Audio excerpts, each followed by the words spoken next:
वसुवती देव की व्रत कथा।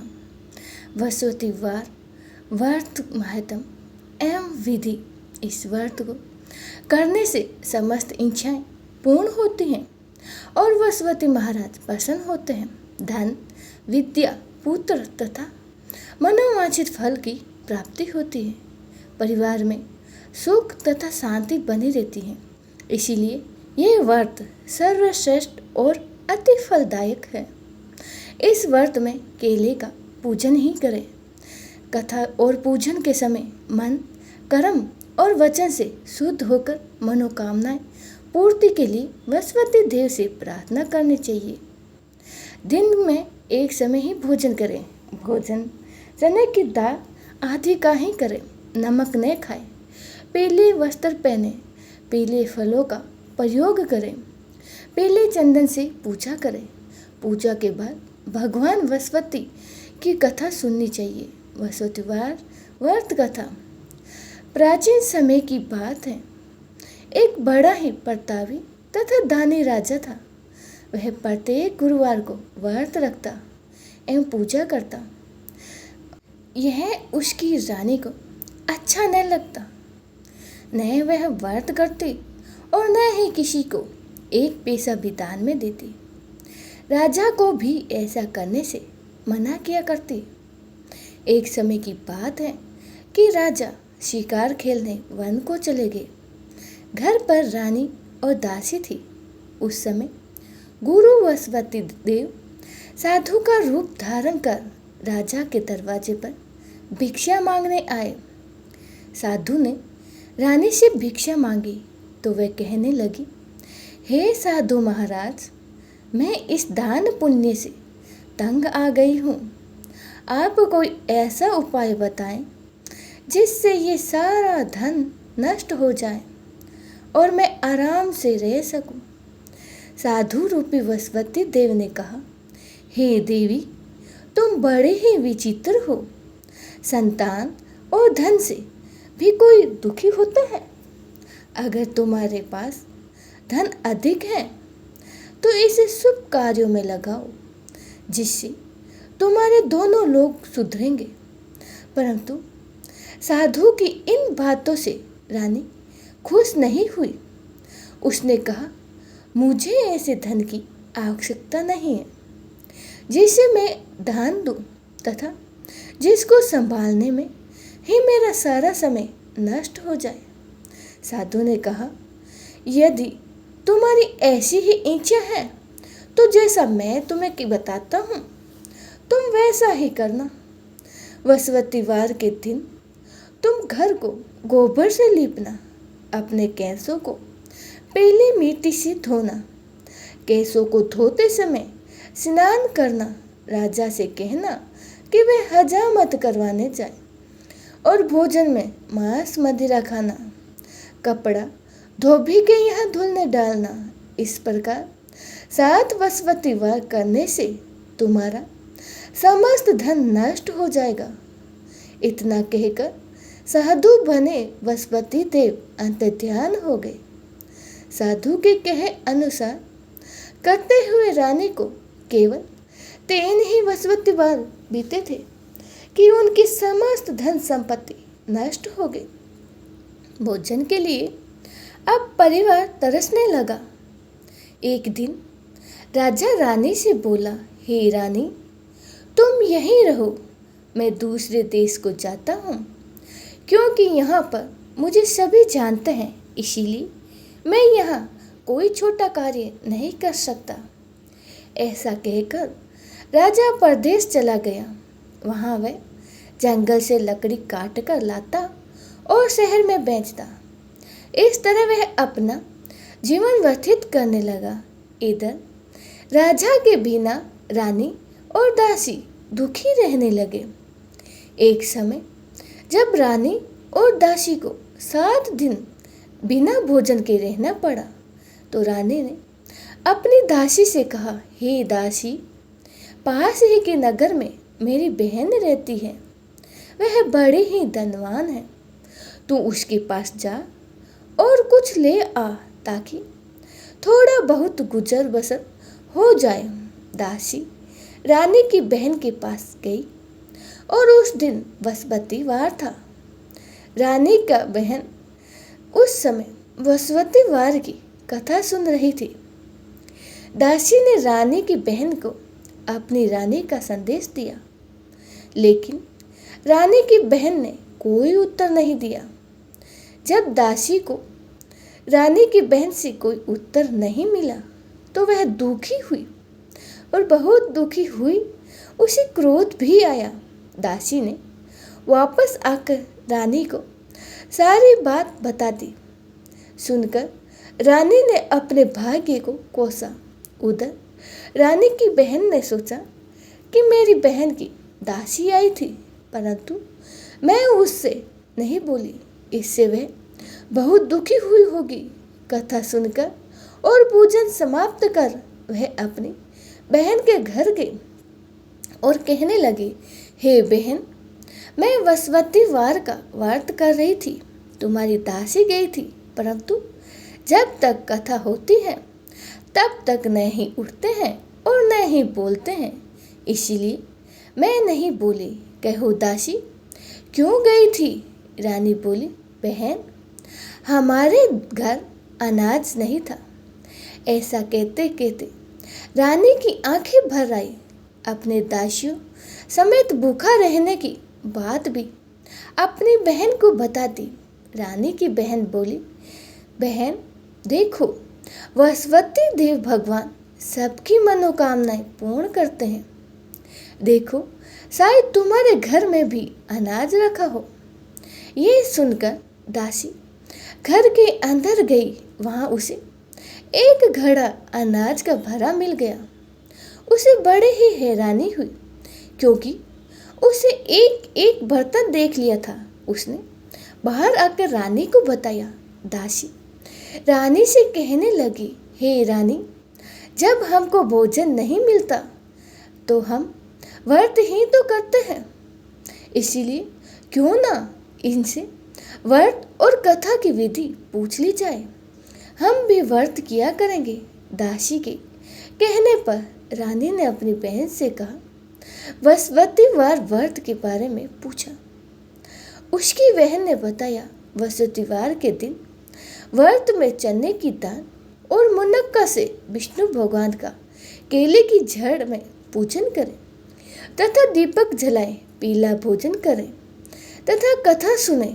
इससे गुरु भगवान प्रसन्न होते हैं और मनोकामना भी पूर्ण करते हैं। व्रत और पूजन की विधि बताकर रानी की बहन अपने घर लौट आई। रानी और दासी दोनों ने निश्चय किया कि बृहस्पति देव भगवान का पूजन जरूर करेंगे। एक साथ रोज बाद जब बृहस्पतिवार आया तो उन्होंने व्रत रखा। घुड़साल में जाकर चन्ना और गुड़ बेंद लाई तथा उसकी दाल से केले की जड़ तथा विष्णु भगवान का पूजन किया। अब पीला भोजन कहाँ से आए? दोनों बड़े ही दुखी हुए, परंतु उन्होंने व्रत किया था, इसीलिए बृहस्पति देव भगवान प्रसन्न थे। एक साधारण व्यक्ति के रूप में वे 2 थालों में सुंदर पीला भोजन लेकर आए और दासी को देखकर बोले, हे दासी, यह भोजन तुम्हारे लिए है और तुम्हारी रानी के लिए है, इससे तुम दोनों ग्रहण करना। दासी भोजन पाकर बहुत ही प्रसन्न हुई। उसने रानी को सारी बात बताई। उसके बाद से वह प्रत्येक बृहस्पतिवार को गुरु भगवान का व्रत और पूजन करने लगी। एक बृहस्पतिवार भगवान की कृपा से उनके पास धन हो गया, परंतु रानी फिर पहले की तरह ही आलस्य करने लगी। तब दासी बोली, हे देखो रानी, तुम पहले ही भी इस प्रकार आलस्य करती थी, तुम्हारे धन के रखने में कष्ट होता था, इसी कारण सभी धन नष्ट हो गया। अब गुरु भगवान की कृपा से धन मिला है तो फिर तुम आलस्य होता है। बड़ी ही मुसीबतों से हमें यह धन पाया है, इसलिए हमें दान पुण्य करना चाहिए। अब तुम भूखे मनुष्य को भोजन कराओ, प्याव लगवाओ, ब्राह्मणों को दान दो, कुआं तालाब बावड़ी आदि का निर्माण करवाओ, मंदिर पाठशाला बनवाकर ज्ञान दान दो, कुंवारी कन्याओं का विवाह करवाओ अथवा धन को शुभ कार्य में खर्च करो, जिससे तुम्हारे कुल का यश बढ़े तथा स्वर्ग की प्राप्ति हो और पितर प्रसन्न हो। दासी की बात मानकर रानी शुभ कर्म करने लगी। उसका यश फैलने लगा। एक दिन रानी और दासी आपस में विचार करने लगी कि न जाने राजा किस दशा में होंगे। उनकी कोई खोज खबर नहीं है। उन्होंने श्रद्धापूर्वक गुरु वसुपति भगवान से प्रार्थना की कि राजा जहाँ कहीं भी हो शीघ्र ही वापस आ जाए। उधर राजा परदेश में बहुत ही दुखी रहने लगा। वह प्रतिदिन जंगल से लकड़ी बीन कर लाता और उसे शहर में बेचकर अपने दुखी जीवन को बड़ी ही कठिनता से व्यतीत करता। एक दिन दुखी हो अपनी पुरानी बातों को याद करने लगा और वह रोने लगा और उदास हो गया। उसी समय राजा के पास भगवान वसुपति देव साधु के वेश में आकर बोले, हे लकड़हारे, तुम इस सुनसान जंगल में किस चिंता में बैठे हो, मुझे बताओ। यह सुनकर राजा के नेत्रों में जल भर आया। साधु की वंदना कर राजा ने अपनी संपूर्ण कहानी सुना दी। महात्मा तो दयालु होते हैं। वे राजा से बोले, हे राजा, तुम्हारी पत्नी ने वसुपति देव के प्रति अपराध किया था, जिसके कारण तुम्हारी ये दशा हुई है। अब तुम चिंता मत करो, भगवान तुम्हें पहले से अधिक धन देंगे। देखो, तुम्हारी पत्नी ने वसुपतिवार का व्रत प्रारंभ कर दिया है। अब तुम भी वसुपतिवार का व्रत करके चने की दाल में गुड़ झल के लोटे में डालकर केले का पूजन करो। फिर कथा कहो, यह सुनो, भगवान तुम्हारी सब मनोकामना को पूर्ण करेंगे। साधु की बात सुनकर राजा बोले, हे प्रभु, लकड़ी भेजकर तो इतना पैसा नहीं मिलता जिससे मैं बचा सकूं, जिससे मैं भोजन के उपरांत भी कुछ बचा सकूं। मैंने रात्रि में अपनी रानी को व्याकुल देखा। मेरे पास कोई ऐसा साधन नहीं है जिससे उसका समाचार जान सकूं। फिर मैं कौन सी कहानी कहूँ, यह भी मुझे मालूम नहीं। साधु ने कहा, हे राजा, मन में वसुपति भगवान के पूजन व्रत का निश्चय करो। वे स्वयं ही तुम्हारे लिए कोई राह बना देंगे। वसुपतिवार के दिन तुम रोजाने की तरह लकड़ी लेकर शहर में जाना। तुम्हें रोज से दुगुना धन मिलेगा, जिससे तुम भली भांति भोजन कर लोगे तथा वसुपति देव की पूजा का सामान भी आ जाएगा। जो तुमने वसुपतिवार की कहानी के बारे में पूछा है वह इस प्रकार है। वसुपति देव की कहानी। प्राचीन काल में एक बहुत ही निर्धन ब्राह्मण था। उसकी कोई संतान नहीं थी। वह नित्य पूजा पाठ करता, पर उसकी स्त्री ना ही स्नान करती और न ही किसी देवता का पूजन करती। इस कारण वह ब्राह्मण बहुत ही दुखी रहते थे। भगवान की कृपा से ब्राह्मण के यहाँ एक कन्या उत्पन्न हुई। कन्या बड़ी ही होने लगी। प्रातः स्नान करके भगवान विष्णु का जप करती, वसुपतिवार का व्रत करने लगी। पूजा पाठ समाप्त कर पाठशाला जाती तो अपनी मुट्ठी में जौ भर के ले जाती और पाठशाला के मार्ग में डालती जाती। लौटते समय वही जौ जब क्षण के हो जाते तो उनको बीन कर घर ले आती। एक दिन वह बालिका सूप में उन सोने के जौ को फटक कर साफ कर रही थी। तभी उसकी माँ ने देख लिया और कहा कि हे बेटी, सोने के जौ को फटकने के लिए सोने का सूप भी होना चाहिए। दूसरा दिन गुरुवार था। कन्या ने व्रत रखा और वसुवती देव से सोने की सूप देने की प्रार्थना की। वसुवती देव ने उसकी प्रार्थना स्वीकार कर ली। रोजाना की तरह वह कन्या जो फैलाती हुई पाठशाला चली गई। पाठशाला से लौटते वक्त जब वह जो बीन रही थी तो वसुवती देव की कृपा से उसे सोने का सूप मिला। उसे वह घर ले आए और उससे जो साफ करने लगी, परंतु उसकी माँ का तो वही ढंग रहा। एक दिन की बात है कि कन्या के सोने के सूप में जब जौ को साफ कर रही थी, उस समय उस नगर का राजकुमार वहां से निकला। कन्या के रूप और कार्य को देखकर वह उस पर मोहित हो गया। राजमहल आकर वह भोजन तथा जल त्याग कर उदास होकर लेट गया। राजा को जब राजकुमार द्वारा अन्न जल त्यागने का समाचार ज्ञात हुआ तो अपने मंत्री के साथ वह अपने पुत्र के पास गए और इसका कारण पूछा। राजकुमार ने राजा को उस लड़की के घर का पता भी बता दिया। मंत्री उस लड़की के घर गए और मंत्री ने ब्राह्मण के समक्ष राजा की ओर से निवेदन किया। कुछ ही दिन बाद ब्राह्मण की कन्या का विवाह राजकुमार के साथ संपन्न हो गया।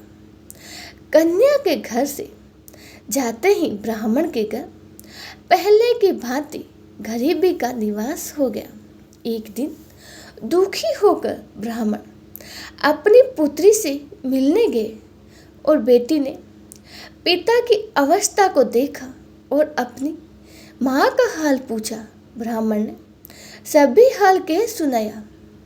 कन्या ने बहुत सा धन देकर अपने पिता को विदा कर दिया, लेकिन कुछ दिनों बाद फिर वही हाल हो गया। ब्राह्मण फिर अपनी कन्या के यहाँ गया और उसे सभी हाल कहता तो पुत्री बोली, हे पिताजी, आप माताजी को यहाँ लिवाओ।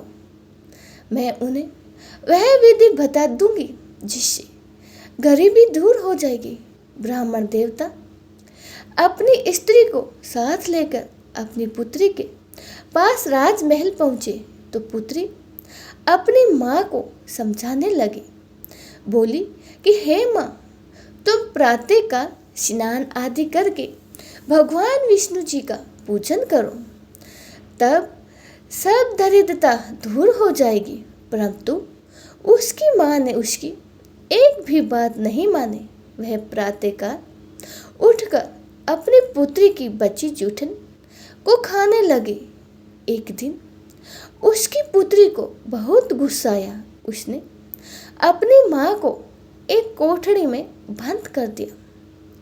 प्रातः उसे स्नान आदि कराकर पूजा पाठ करवाया तो उसकी माँ की बुद्धि ठीक हो गई। इसके बाद वह नियम से पूजा पाठ करने लगी और प्रत्येक गुरुवार को बृहस्पतिवार को व्रत करने लगी। इस व्रत के प्रभाव से मृत्यु के बाद वह स्वर्ग को गई।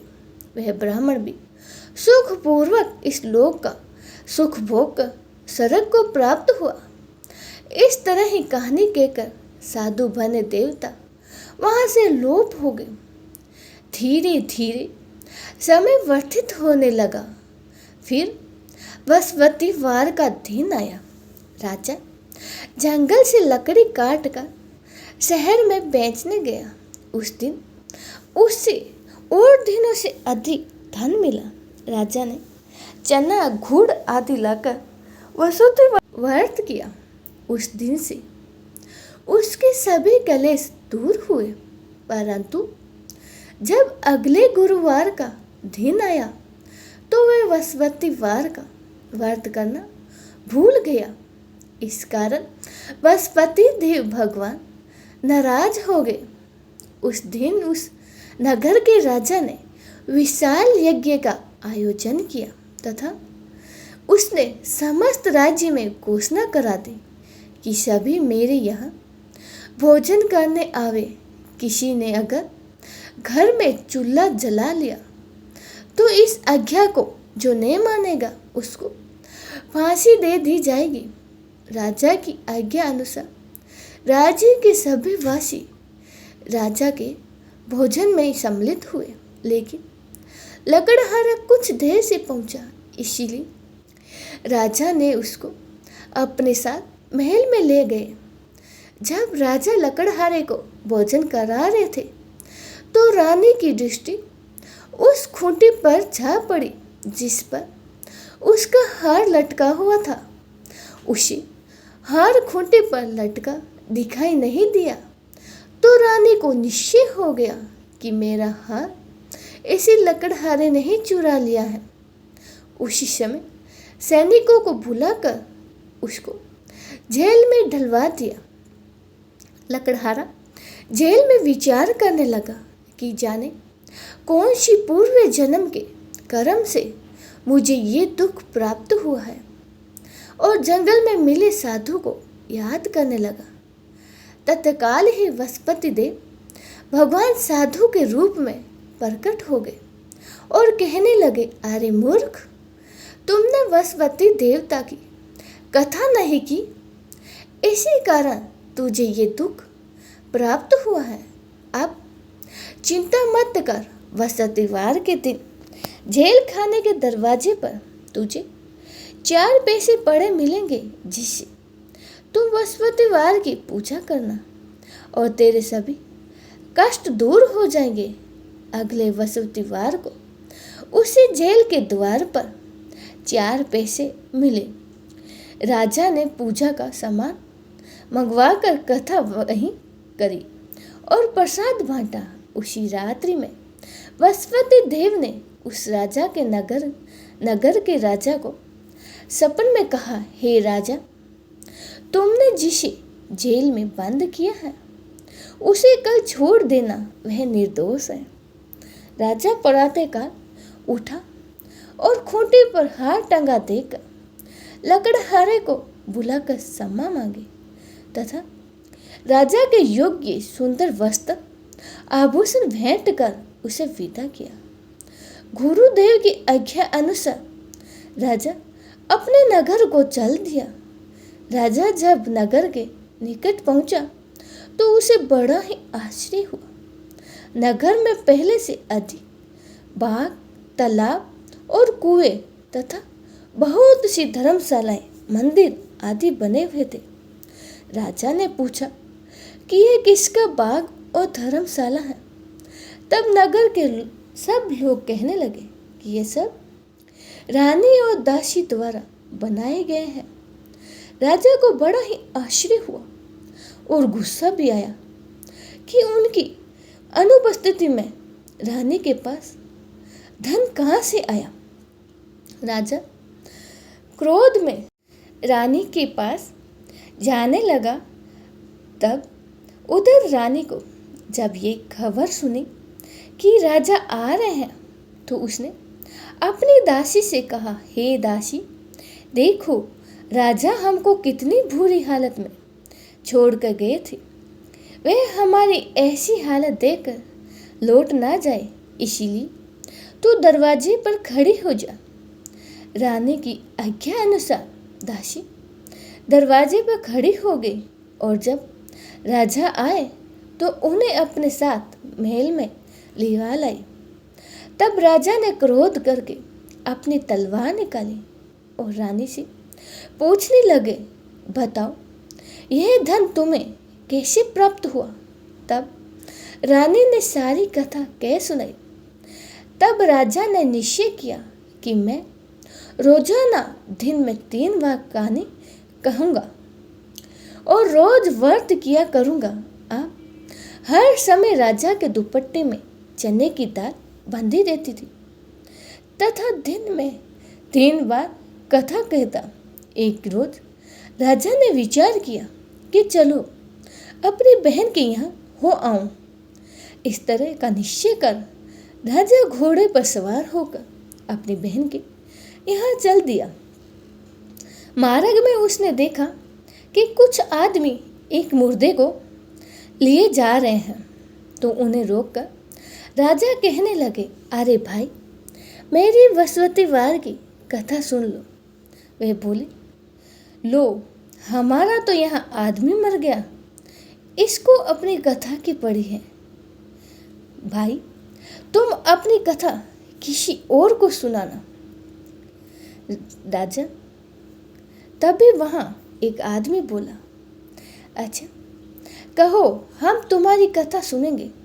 राजा ने दाल निकाली और कथा कहनी शुरू कर दी। जब कथा आधी हुई तो मुर्दा हिलने लगा, और जब कथा समाप्त हो गई तो मुर्दा राम राम करके खड़ा हो गया। राजा आगे बढ़ा और उसे चलते चलते शाम हो गई। आगे मार्ग में उसे एक किसान खेत में हल चलाता हुआ मिला।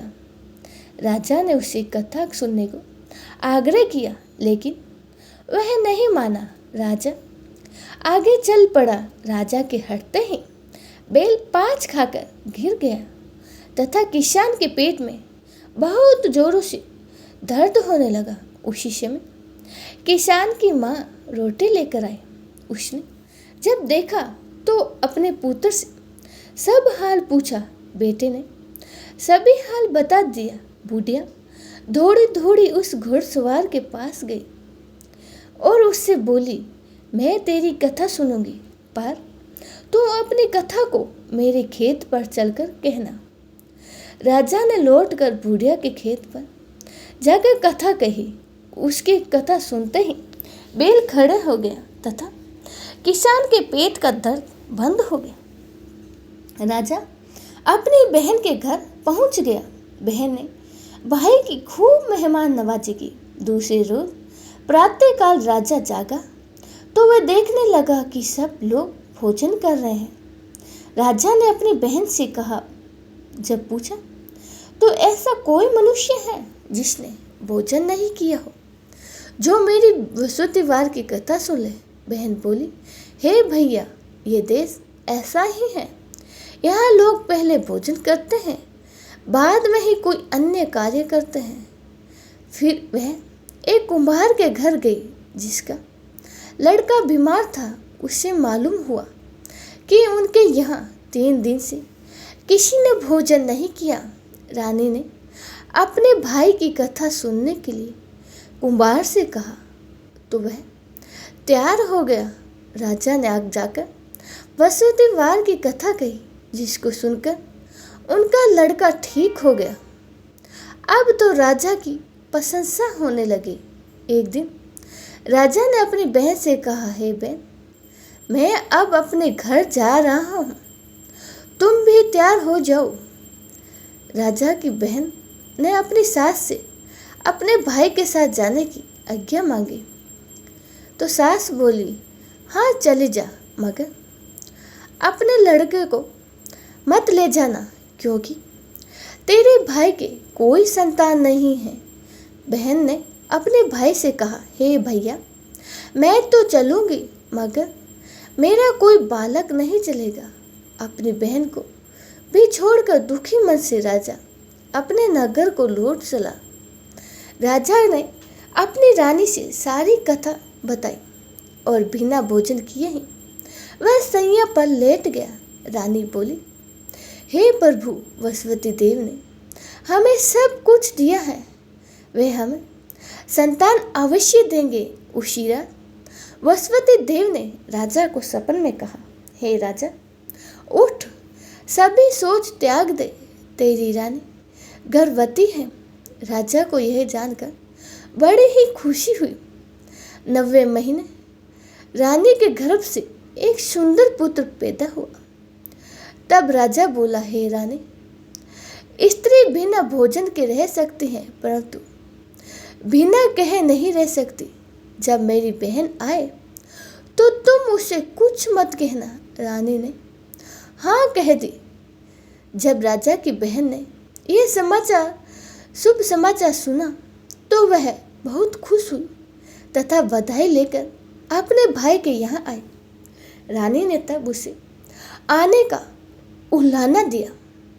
जब भाई अपने साथ ला रहे थे तब टाल गई, उनके साथ नहीं आई और आज अपने आप ही भागी भागी बिना बुलाए आ गए। तो राजा की बहन बोली, भाई मैं इस प्रकार नहीं कहती तो तुम्हें औलाद कैसे प्राप्त होती। वसुवती देव सभी कामनाएं पूर्ण करते हैं जो सद्भावनापूर्वक वसुवती वार का व्रत करते हैं एवं कथा पढ़ते हैं तथा कथा सुनते हैं और दूसरों को सुनाते हैं। वसुवती देव उनकी सभी मनोकामनाएं पूर्ण करते हैं और उनकी सदैव रक्षा करते हैं।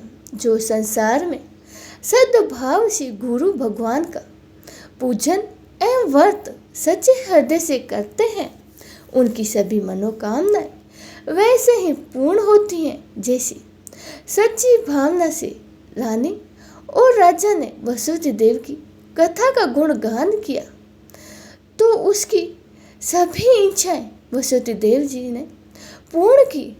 अनजाने में ही वसुवती देव की उपेक्षा ना करें, ऐसा करने से सुख शांति नष्ट हो जाती है। इसीलिए सबको कथा सुनने के बाद प्रसाद लेकर जाना चाहिए।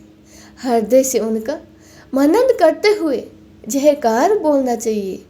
बोलिए वसुवती देव की जय हो। इति श्री वसुवती वार व्रत कथा समाप्तम।